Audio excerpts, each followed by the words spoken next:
Okay, welcome to our webinar, Nurses at the Table, How to Lead, Govern, and Influence in Healthcare.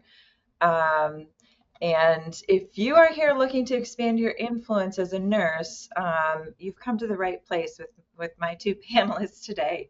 Not only are they both respected researchers, speakers, and authors, but also have kind of shown living proof, I would say, of what's possible in nursing leadership. So I'm really excited to talk about some of their impressive achievements in when I'm looking at it, it made me wonder when you guys sleep, actually. But I'm going to introduce you real quick, and then we'll do a polling question so we can get to know our listeners as well, and participants. Dr. Sharon Pappas is the Chief Nurse Executive at Emory Healthcare. In that role, she's responsible for the nursing practice for over 8,000 nurses, and five of those Emory Healthcare operating units are designated as magnet. She serves as a professor for the Nell Hodgson Woodruff School of Nursing, and she has served on the Magnet Commission for 8 years and was most recently the chair. And has been on the AONL Board of Directors. And congratulations on your Lifetime Achievement Award in 2023 from AONL. And then very excited for Dr. Cole Edmondson to participate as well.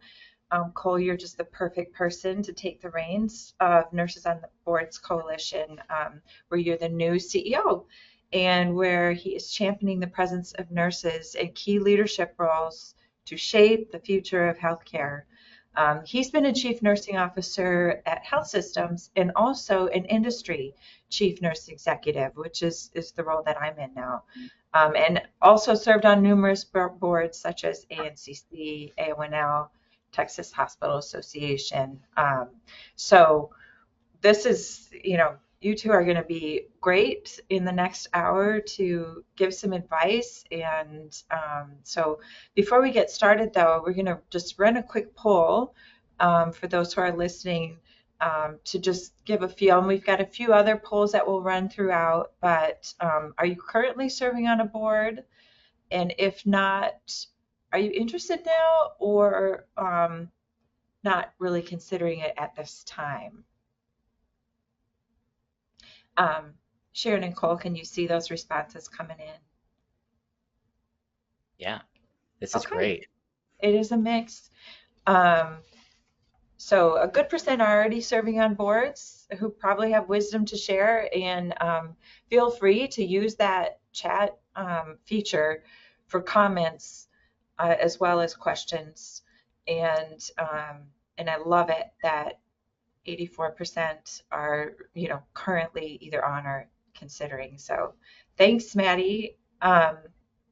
Great. I think what we were going to do, Cole and I have been talking about this, and while we were talking about this, this article was published in Jonah that was co-written by Dr. Sharon Pappas and Dr. Tim Porter O'Grady, Insights on Excellence. And Cole and I read the article, and that's kind of what prompted us to invite you, Sharon. So I'm going to probably throw a few questions at you first to kind of set the stage, because you have really been, I think, used your platform as a leader to challenge us and challenge our thinking about nursing leadership and nursing excellence.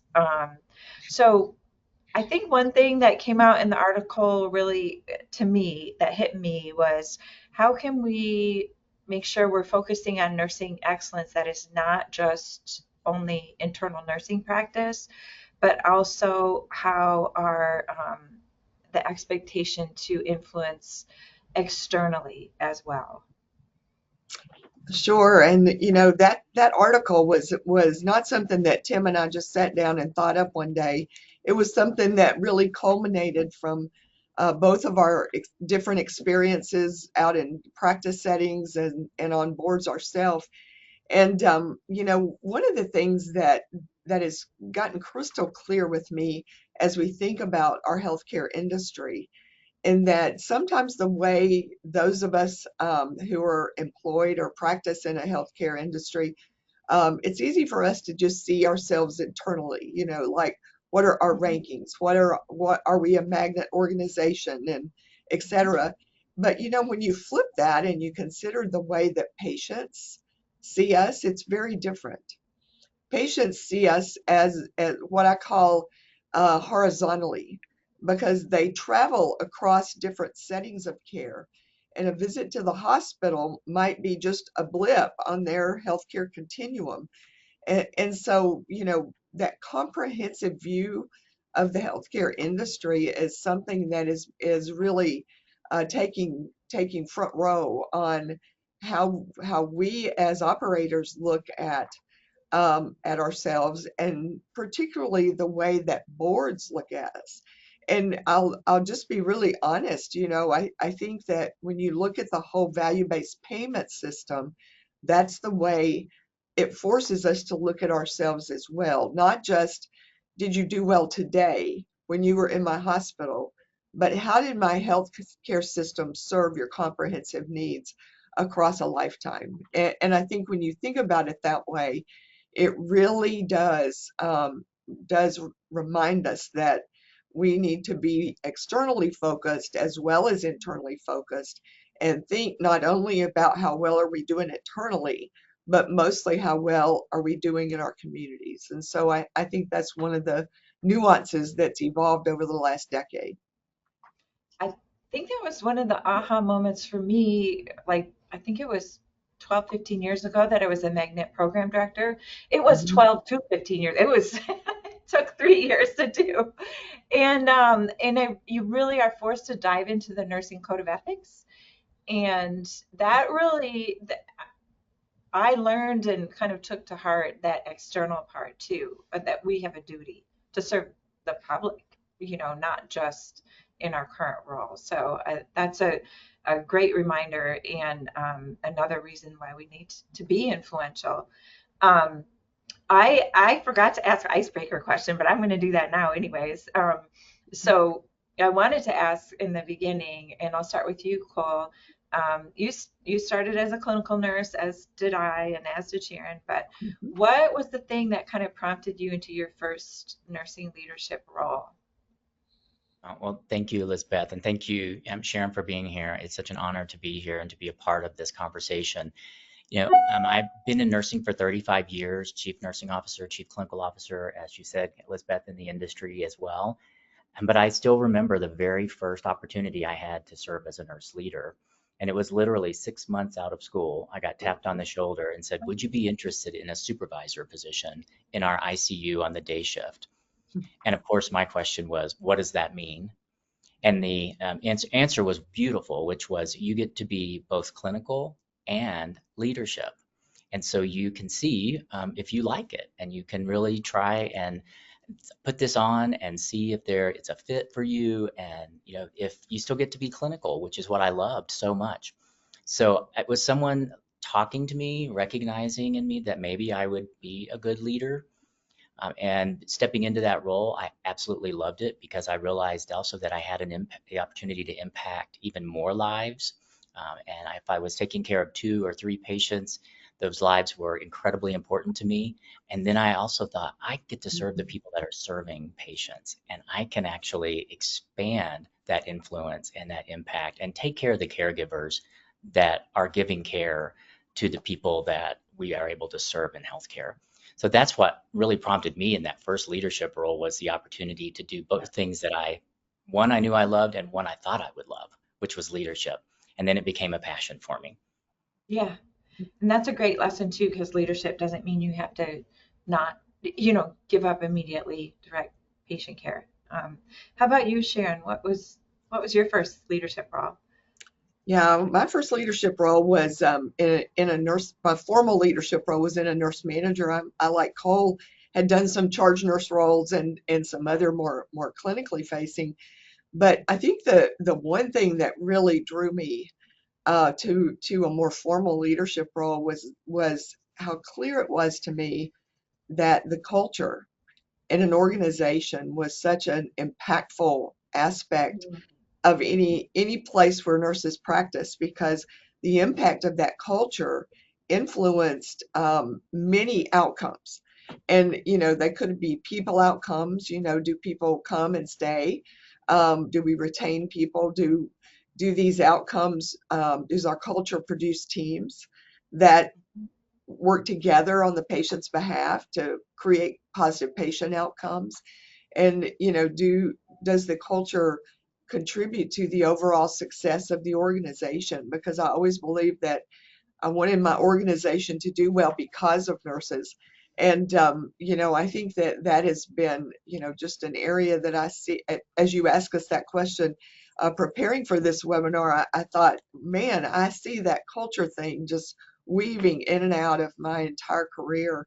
And, I'm a little older than Cole. This is my 50th year as a nurse, 2025. Isn't that amazing? It has flown by. And it's hard for me to believe that I'm at this place, but it has been just a journey of love, because it's that culture, that work environment, the interaction of the people has been the place where I have really fallen in love with leadership. So when you were working as a clinical nurse, did you see room for improvement in the culture? Yeah, if you can believe this, a few years out of nursing school, this was in like the late 70s, early 80s. There was a nursing shortage. This has been the cyclical case of our profession for a long time, and it was that nursing shortage that really cued me into, I'm not going to just sit back and expect a shortage and deal with it and move on. I felt like there's got to be things we can do. There's got to be influence to be had in order to make sure my organization isn't succumb to the impact of severe nursing shortages. So that's been that nursing shortage thing. I don't know about you, Cole, but boy, I've lived with that my entire career. As time goes on, it seems like every 10 or 15 years we're addressing that. So I think that was really the impetus for me, is to create some organizational resilience to cyclical nursing shortages. And it was that shortage. Go ahead.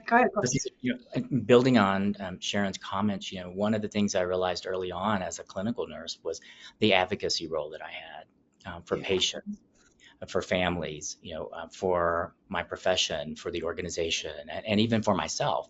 And one of the things that I loved about it was the opportunity to be an advocate. And that was really part of what I loved about the leadership role, was being able to bring that voice into other spaces, be able to bring those concerns, but also be able to bring solutions to the challenges that we were having, and always working with my colleagues and supporting and lifting up that nursing voice to be able to be impactful in it.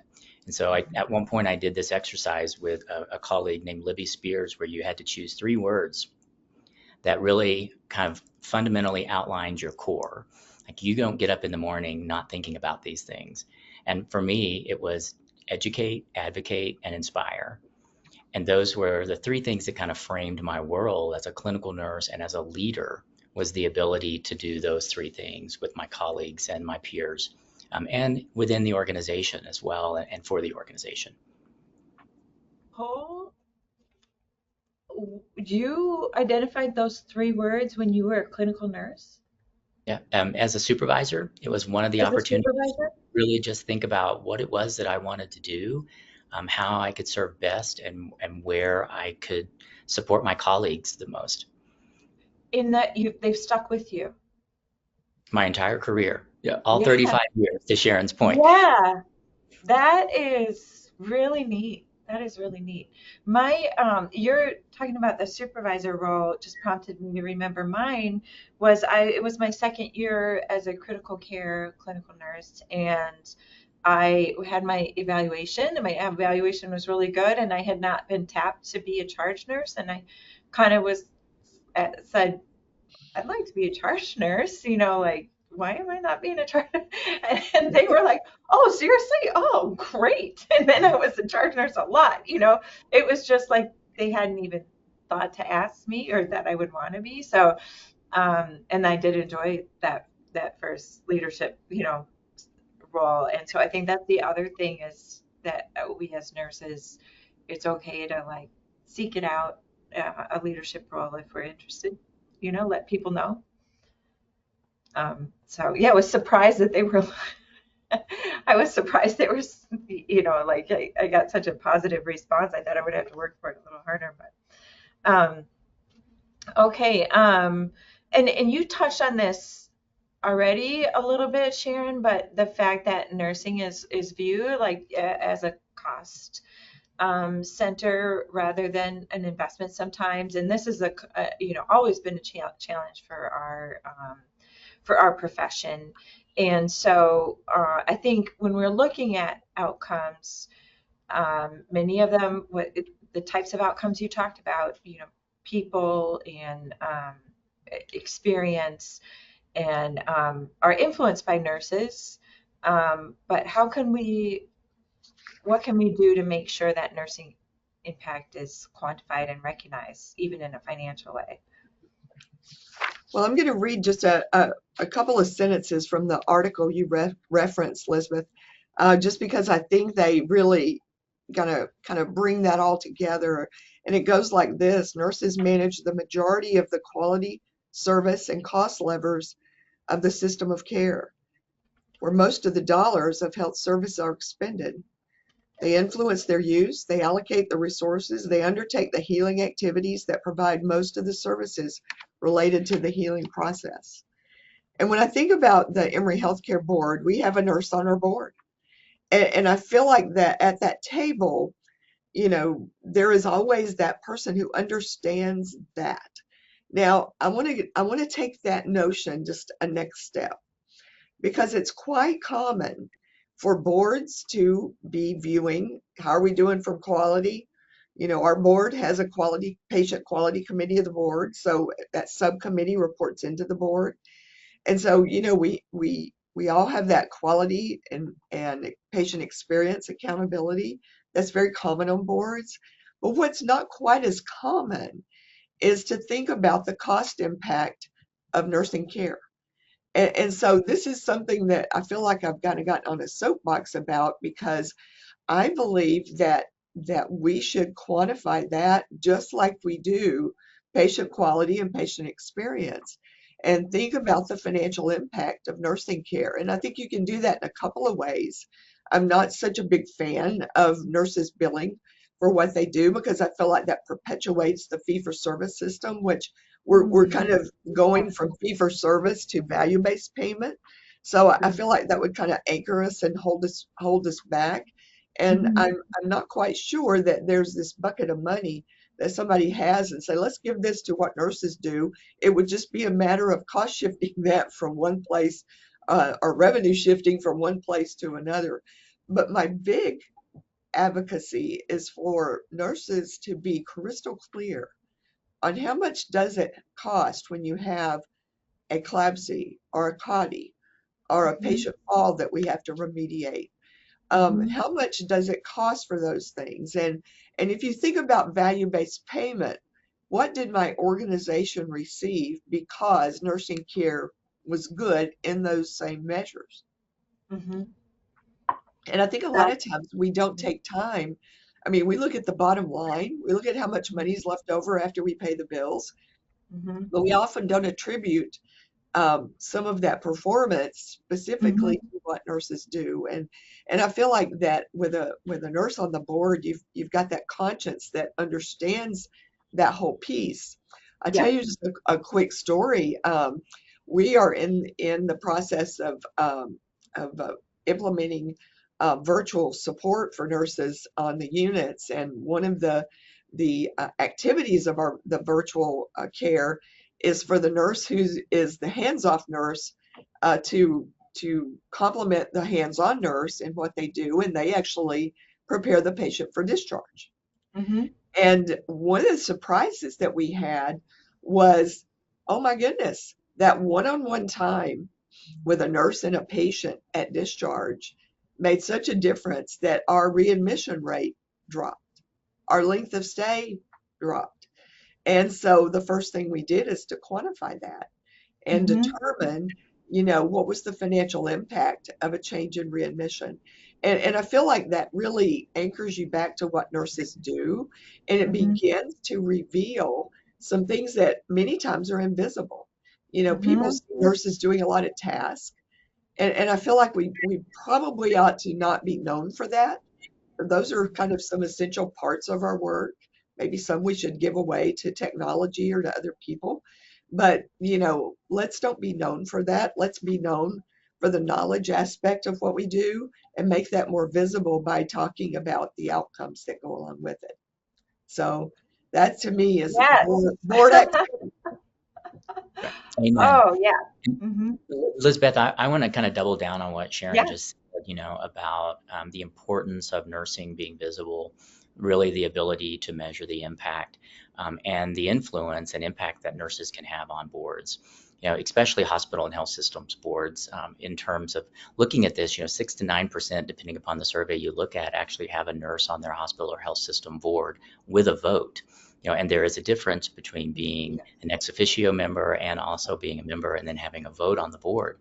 So when I think about what Sharon just said as well, and from my own experience, as a chief nursing officer, having a nurse on the board of trustees for the hospital really felt like I had a partner, Yeah. someone that did understand what we did as an organization and the outcomes we were looking to achieve. And I will always say this, that I think nurses are good for business, and many nurses are good at business. And the opportunity for nurses to be present on boards and utilize that full skill set that Sharon just talked about, including their business and financial acumen, is really something that sets nursing apart from some other healthcare professions, to be able to be the perfect board member for hospitals and health systems. And that can be across the care continuum and the settings, wherever patient care is being delivered. My passion is that nurses should be serving on those boards. And then even outside of hospitals and health systems, thinking about the technology industry, other industries that are a part of the healthcare ecosystem, really can benefit greatly from having that nursing voice on their committees, their councils, their advisory groups, and their boards. So those are places where we can serve and really make an influence, and really make an impact and have a lot of influence. Mhm. Um, I'll add one more plug here yeah, for yeah. our advanced practice colleagues. They're nurses, and I think that boards are also very interested in, can the community access us? And often nurse practitioners enter into that discussion, and without Mhm. someone on that board who understands scope of practice and understands, Mhm. the politics around in some states around nurse practitioners, but also understands mostly that they are a real key strategy to increasing your access to care.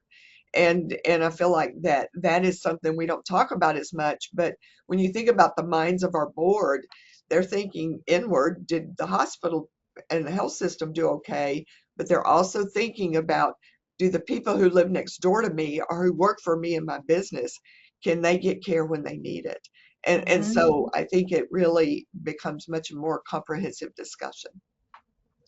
And this leads to the last question I was going to ask you about the article is, um, I don't know if you know this or not, but you have a reputation of being a little bit challenging, uh, challenging the status quo.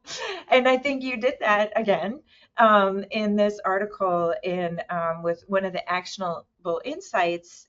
This article has like this, the history, like you said, it was a culmination of probably a lot of work and thought. But one of the actionable insights was getting more nurses on boards. And so, what prompted you for that to be one of the top, you know, actions to implement insights on excellence? Well, when we wrote this article, we were trying to be very respectful of the magnet program, because I absolutely believe Mm-hmm. 100% in the importance of the research that was done back in the 80s, to identify Yeah. what were the common factors that helped hospitals retain nurses and patients have great outcomes. And I have so much respect for that. And yet, the model was created and then recreated in the early or the later 2008ish or something like that. Mhm. So I mean, the magnet program has really worked hard to keep the model very contemporary, which I think is important, Mhm. although they keep it also grounded in the original research, which is really about how we lead, how we make decisions. Do we practice with autonomy and professionalism? Do we measure stuff so we can improve it? And do we advance nursing science? And those are the core elements of Mhm. the magnet model, maybe in a few different words than what Mhm. you see in the model itself.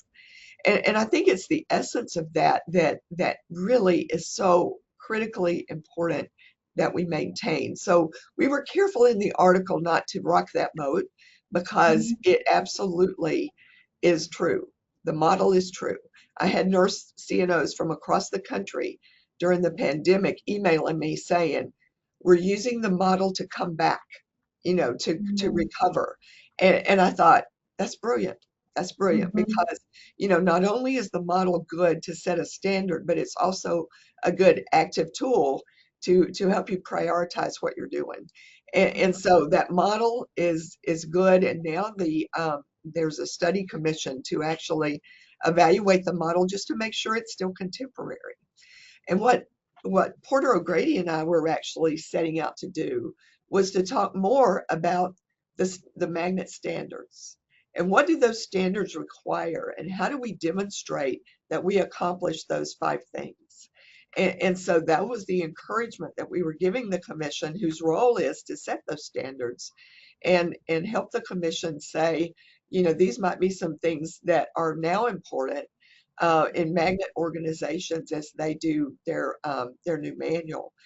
So that's what we were trying to do, is to provide that. And certainly I was not speaking as a magnet commissioner. I was Right. speaking Of as a course. healthcare CNO Yeah. Yeah. who had experience in the field and had multiple hospitals designated as magnet, saw the value of it, and saw also where I felt that we could go in the future. And so that's really maybe it was out there. Maybe it was a little thought provoking, but that's what Yeah. we wanted to do because I think that's how we enter dialogue, and that's how we change and how we maintain contemporary models and contemporary ideas. Great. So this goes right into your new role, Cole.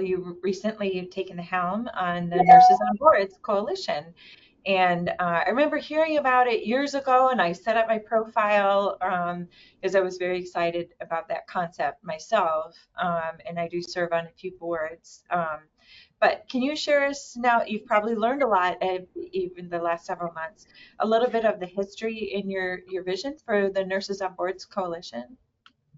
Absolutely, and thank you, Lisbeth. And yeah, Maddie, if you want to pull up that first slide, because I really want to share a little bit about the history, a little bit about kind of where we are, and then where we're going. And I always want to start first by just saying thank you to everyone that has supported Nurses on Boards Coalition, including our founding member organizations, and also for every one of you that have taken the time to go in and put your service into the website, and then also identify that you want to serve on a board. So the Nurses on Boards Coalition was really born 10 years ago out of the 2010 recommendations on the Institute of Medicine's Future of Nursing report that nurses should have equal influence with physicians on the ability to influence and change and transform healthcare. And I say our visionary founder, Sue Hass-Miller, really pulled together 21 nursing organizations to come together and to really throw in around this particular recommendation of the report. And you may remember not long after that, the goal became 10,000 nurses on boards by 2020.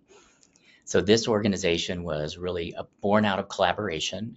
It was certainly a coalition of like-minded organizations that wanted to come together and support this particular recommendation on getting more nurses on boards and other governing bodies. What I think is so special about it is the collaboration that happens. And you can see who our board members are today and our coalition member organizations there. We have 26 national nursing professional organizations with us, one non-nursing national organization that is part of our board, And it's really these organizations that make the work possible. And it's exciting to think about all the progress that we have been able to make because of the support and the collaboration and the coalition of caring around this particular recommendation. I was on the original NOBC founding board, appointed by Sue Hass-Miller as a part of the Texas Team Action Coalition. And the coalitions we work with today continually and have seats on our board as well. And then we also have member affiliates that are part of the coalition that continue this work at a state level, a regional level, and a national level. So it's exciting to be here. It feels like coming home for me, like being with my family again. I absolutely love the work that we get to do. I'm passionate about what we get to do, and we are there to improve the health of communities through the service of nurses on boards and other entities. So Maddie, if you go to the next slide, I want to share a little bit about what has been happening at NOBC over the last 10 years and share with you our strategy maps that are there so you can think about where do you actually want to get involved with the Nurses on Boards Coalition.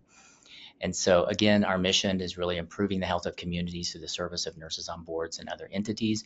And our key strategies are really around identifying and helping to place nurses on boards and other entities that are serving in the SDOHs or the opportunities to make a difference on these. And one of the things that you said, Sharon, that was so important is access. And about 12% of the nurses that we follow are actually serving on boards that are influencing the social determinants of health, specifically around access. So I think this is a really important opportunity for us to think about our impacts on health outcomes, on the SDOHs as well, and then think about other opportunities where we can see our outcomes and influence and impact. And then our other key strategies really is preparing and supporting nurses as they get on boards and giving them the tools to be successful so that they can serve confidently, comfortably, and really, I would say, confidently, comfortably, and thinking about their own abilities to be able to serve and where their passion is. So think about those as opportunities for us to do things a little bit differently in healthcare. And then the strategic imperatives you can see that are there as well. And I won't speak to each one of these, but I will just say there is a really great opportunity to think about how we actually engage with the image of nursing and how we are telling our stories as nurses to be inspiring and impactful, but also to be able to show the actual outcomes that we're able to influence us when we as nurses are serving on boards. And I think we actually may have another polling question here, Lisbeth. Yeah. You want to run that, Maddie? I think it's about just to see what types of boards audience members might be already on. So yeah, hospital or health system, community, nonprofit, professional or association, government or advisory, and other. We want to hear about those, and would just please put that in the chat if you're on another type of board. So surprised I'm not seeing more community or nonprofit. It's Yeah, just Elizabeth, typically yeah. what we've seen in the database is, about 45% are serving on civic and nonprofit organizations, and about 35% in governmental organizations. Hospitals and health systems are typically somewhere between 6 to 7% of nurses serving on those boards in those seats, and then also around 5% serving on like foundation boards. So this group on here today have a lot of professional association service. And it's about 8% of the nurses that are in the database for us actually do have professional nursing organization association service as well. So just again, another opportunity for us to think, how do we actually articulate more nurses getting on hospital and health system boards, and what are the barriers to that we can help address as well? And do you want me to run that other polling question now, Cole? Because I think that was the next question. It's like, if you're interested, what would help you most? So yeah, what would be most helpful for you? Is it mentorship, training, resources, toolkits, or support from an employer? Resources, toolkits is a lot.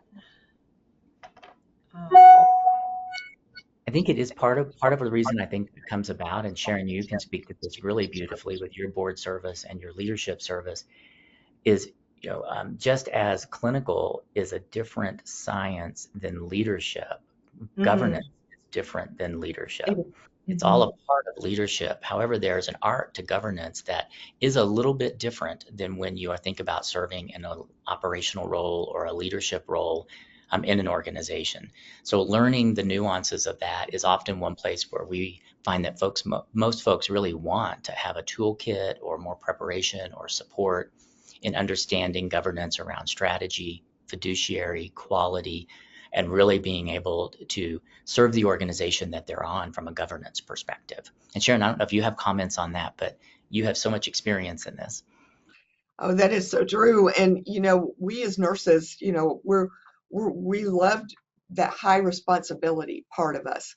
And so, you put us in a group of people and there's a need, well, we're going to gravitate toward that. And so I do think it is a good coaching exercise to go through with yourself or a mentor to say, I'm here to govern, I'm not here to manage. And to really get crystal clear on the difference between those two activities, because boards don't want to weigh in to what management is really accountable for, and neither does and management needs a board to be that governance in that governance role. And so, there's some really good things out there to read. I think one book I had a long time ago when I was on the board of nursing once, that was an interesting exercise. But it was just where I learned so much. And it was called Governance as Leadership was the name of the book. It's pretty old because this was back, in the 90s. But I really spent some time trying to learn the difference between being the person who had to go fix something versus the person who righted the ship, so to speak, and said, we're going to follow that star. And really, how do you match up those things to optimize the outcome? So that's a good place to begin if you're thinking of getting on a board. Great. And Lisbeth, you serve on boards as well. Yeah, and that was a huge learning curve for me. My first board was the American Nurses Association in Michigan.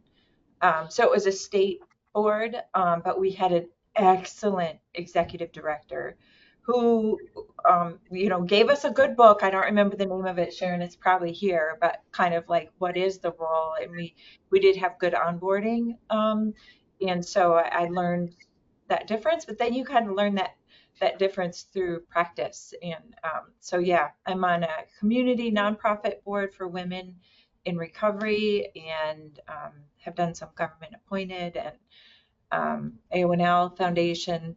So yeah, it's a skill and you get better with practice.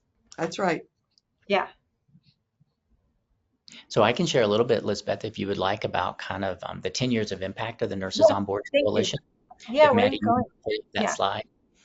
There you go. Perfect. Oh, thank you. So this is really kind of 10 years of impact of the Nurses on Boards Coalition since 2014, when it was really incorporated as a nonprofit to be able to actually do this work together. And one of the things that we always love to share are the outcomes and the results of the work that's being done and in terms of the value. So currently in the Nurses on Boards Coalition database, we have almost 29,000 nurses that have registered in that database. And that for us was a really exciting opportunity to see the number of nurses that were interested in serving or are serving or want to serve on an additional board. So right now, we know there are about 11,324 board seats that are held by nurses, and maybe a couple more, because I think you just updated your profile, Lisbeth. So three more. I just updated. Which we always encourage everyone to keep your profile up to date. 11,327. That's right. And then in the database too, we have 4,251 nurses that are on a board and want to serve on an additional board. So there is, I think, a great opportunity to do that once you have served on a board and you feel comfortable, you feel competent, and you really feel confident. That builds towards that next board service as well. And it may be a different kind of board. Then we have almost 15,438 nurses that want to serve in the database. So for me, this is really not a supply challenge, it's more of a demand. So how do we start to work on the demand side of that to help organizations understand the value of nurses serving on boards, look for strategic placement opportunities? And these are not always the typical boards that you may think of as well. They may be a patient family advisory council. It could be a PTA board. It could be a nursing professional organization board. I always encourage people, get started with shared governance. If you're working in a hospital health system that has shared governance, it's a great place to start to learn about shared and professional governance. And then what we have typically looked at is really ultimately, how do we get the word out? So we do that through our newsletter. We do it through LinkedIn. You can see about almost 21,000 folks get our newsletter, and it's the profiles and stories of nurses that are impacted and impacting boards and communities in their health. And then it's also a great place where we celebrate nursing, and we actually also publish nurses who are serving on boards as well and highlight their own service. And to your point, Sharon, those top three categories for the social determinants of health where nurses are serving on boards are education and development, health literacy, and then access to health care, as I mentioned earlier. Yeah. So you can get involved and you can have impact in your community. And then I think there's one more slide on this. This is really, really, I think, one of the most important things you hear, if you don't hear anything else, is there is a call to action for us as nurses, and that is to get involved, to really kind of be counted, to go to the Nurses on Boards Coalition website, sign up, let us know what your passion is, where you want to serve, when you're serving. And then as board opportunities become available, we can actually let you know. And currently right now we're doing 4 board searches for nonprofits. Some are more state-based and some are more national, but it's an opportunity for you to think about serving on a board or another entity. And then you can look at all the resources that we just mentioned. Folks wanted to know, what are the resources that are there? There's everything from self-assessments for readiness for board placement, to supporting materials to be around governance and fiduciary and strategy. And then also we have a competency model of 10 competencies that you need to be able to serve on a board. So a tremendous amount of resources that are there. And we just launched a new course called Language in the Boardroom that is based on the professional identity and nursing model that really is about getting comfortable and getting confident and being competent in the language in the boardroom, which can be very different than perhaps what you're used to in leadership or in your clinical practice. And we also have a wonderful honor roll where you can nominate a nurse to be on the NOBC's honor roll that is served on a board. And we love to publish those nurses and their service and their names on our honor roll. So one of the things I know, Sharon, you've done for me over the years is become a mentor. You have been such an incredible mentor and colleague and peer for me in nursing. And that is one thing that we want nurses to know they have, is support and mentorship in terms of serving on these boards. So that's my call to action today, is for all of us to step in, step up, be counted, and then tell us where you want to serve and let us help support you in finding that perfect board.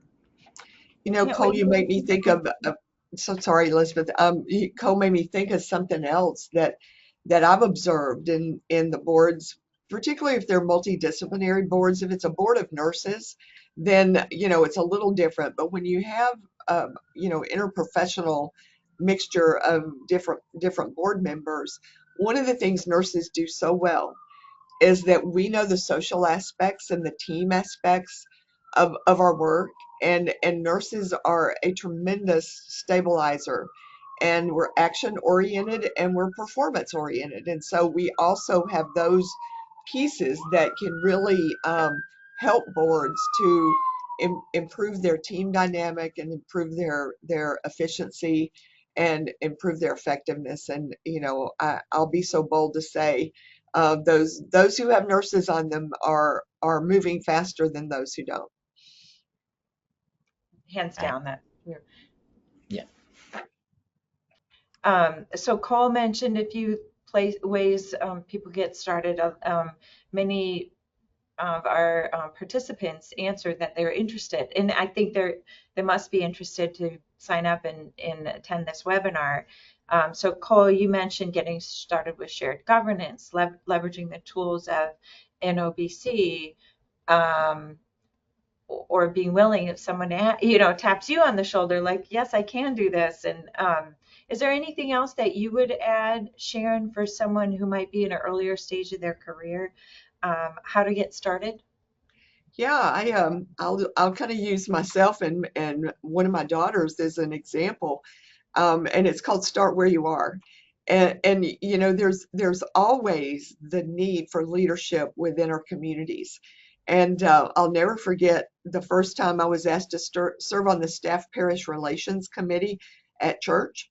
And how very much I learned about governance just from that, very nascent experience of working with people who weren't like me, who had different careers, different goals, and different Yeah. approaches to life.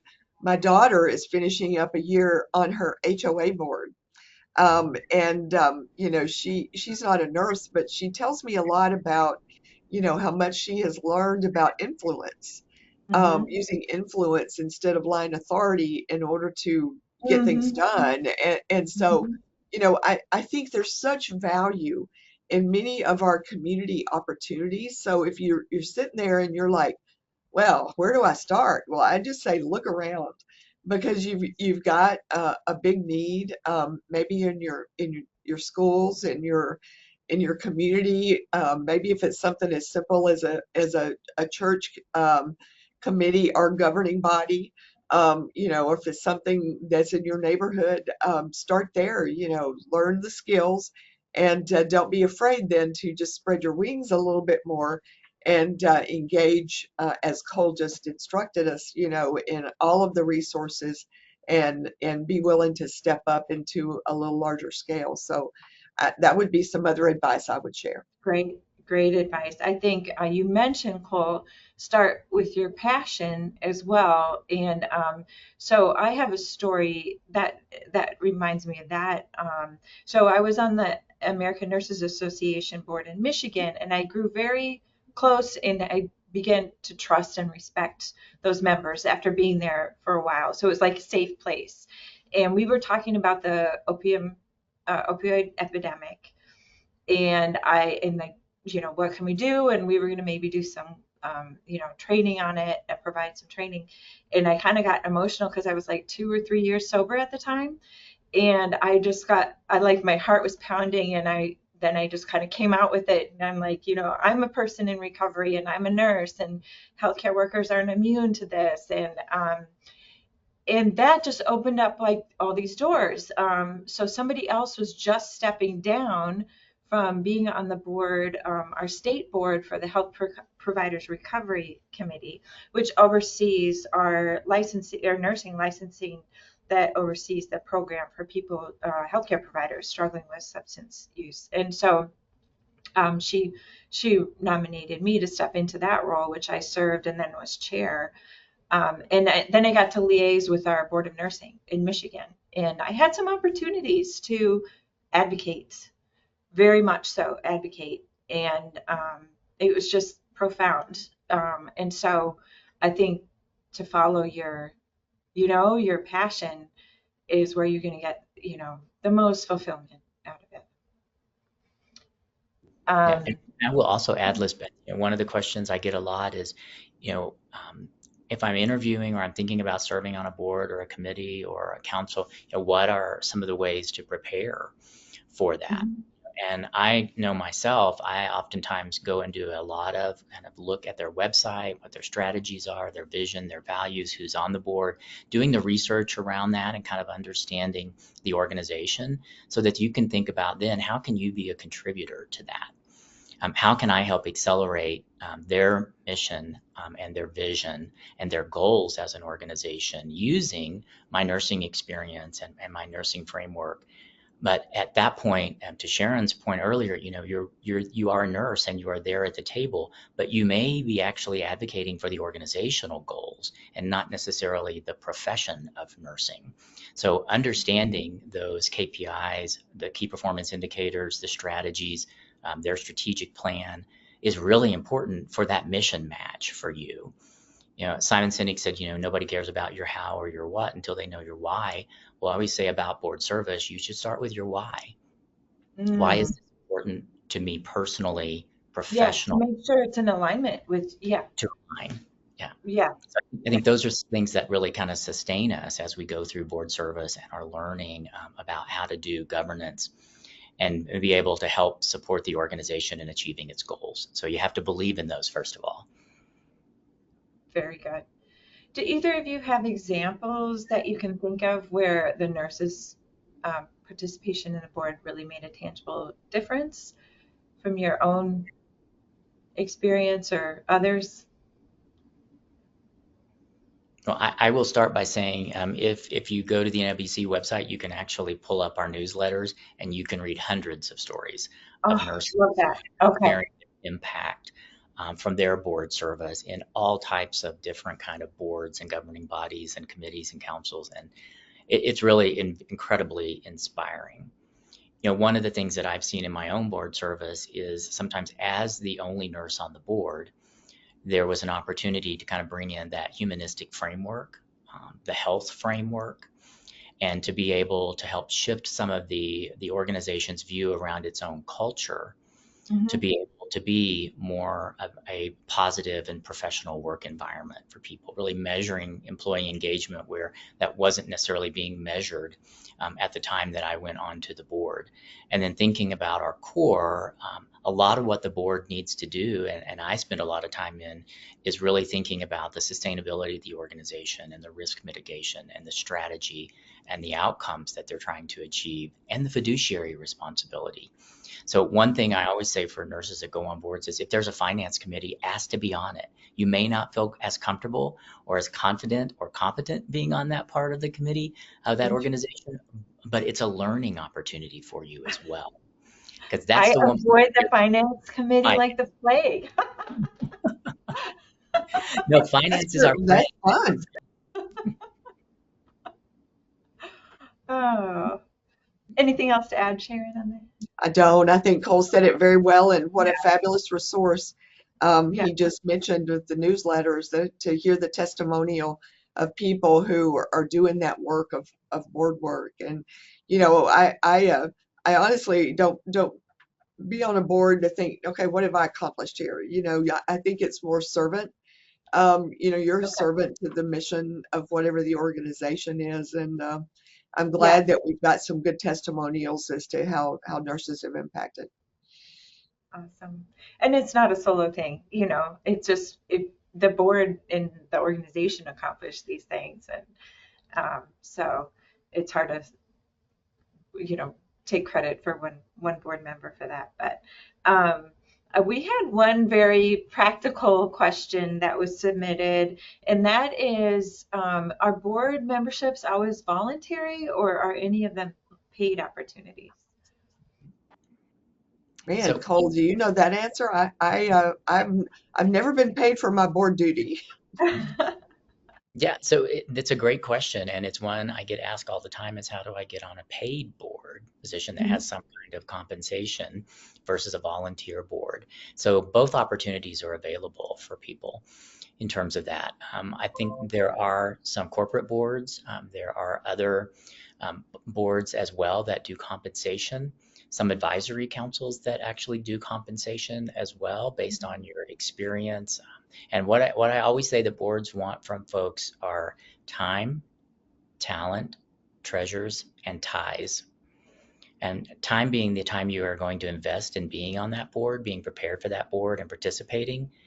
And then treasure being that maybe you will give some of your own treasure to the organization to support its mission There's and an vision. expectation if you are on a nonprofit. Yeah.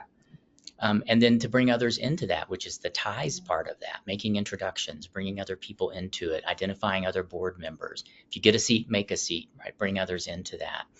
And then the talent really is your experience and your knowledge and your wisdom that you have accumulated over the years of your career. And so I think that's a really important aspect of that. But there are paid board positions that compensate, and then there are volunteer positions. But being very clear up front about what kind of opportunity this is, what am I expected to do in terms of my own personal giving, and then what I can do to support the organization's strategies are really important. Very good. All right. Well, I think we're wrapping up on time.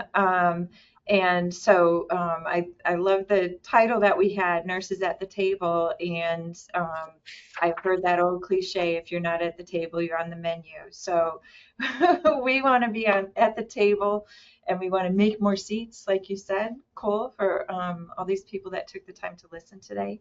And I think there are a few places where we're going to be at Abasher in the coming weeks and months. So we're looking forward to connecting with people there. I'm going to be at 5 in HIMSS, NAONL, and ADA myself. And then we have our annual symposium already scheduled for the fall. So that's going to be amazing. And this year we'll be in Charlotte, in your neighborhood.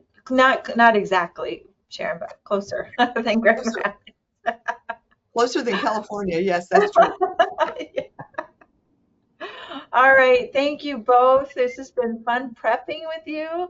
And also yeah. And today's, the hour just flew by for me and I learned so much. So thank you very much. Thank you, Elizabeth. Thank you, Sharon. All right. Thank you. Thank you, everyone.